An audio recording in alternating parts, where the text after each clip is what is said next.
And a lot of rain is in our local forecast as we head into the evening and overnight. We've been tracking showers on and off throughout our Friday afternoon. Stepping outside and checking out our view overlooking the Savannah River and the Talmadge Bridge. Looking to the west, we can see a lot of gray sky out there.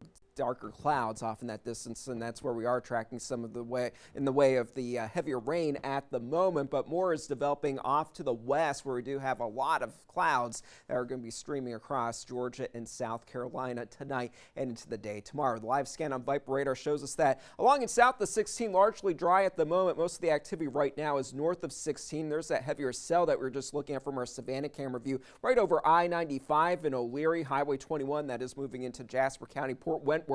Getting in on some of that action as well. More of that rain is also further inland across interior portions of Effingham County along Highway 21 up into Screven County along 301.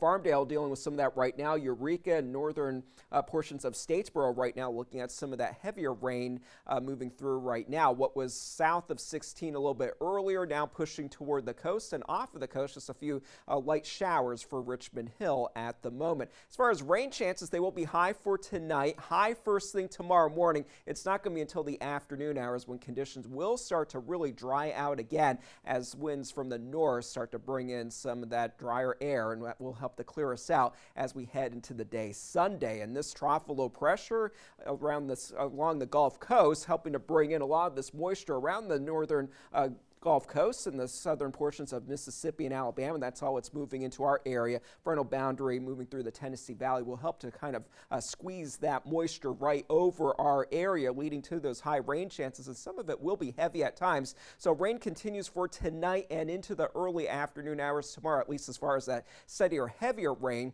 and totals in excess of 1 to 2 inches not out of the question. So definitely a beneficial, meaningful rainfall in our forecast. And Vipercast shows us that we will have that light to moderate rainfall moving through for tonight. Heavier rain setting up during the overnight hours, and another wave of that moves through as we head into the mid-morning. Our Saturdays first moving into the west and moving to the east toward lunchtime, and then it's after lunch when we will start to see those rain chances begin to decrease as a lot of that moisture moves off of the coast, but still a few lingering showers possible into the late afternoon and into the early evening hours, with that sky possibly clearing out during the late evening and overnight into Sunday. So a lot of sunshine in the forecast for the second half of the weekend. For tonight, scattered showers will be with us with temperatures in the 60s. Tomorrow we warm just into the lower 60s for our locations along and north of Interstate 16. South of 16, we might be a few degrees warmer, a few spots getting into the mid to upper 60s. It is going to be a breezy day around the region, especially for the boaters. Winds up to around 20 knots, likely with seas right around 2 to 3 feet. So rainy for Saturday. For Sunday, that's when we start to dry out, warming up by a few degrees, but still below normal. And then next week, a lot warmer with highs in the mid 80s by Wednesday. And then going into the later part of the week, we do have another system that'll bring us the chance for showers and storms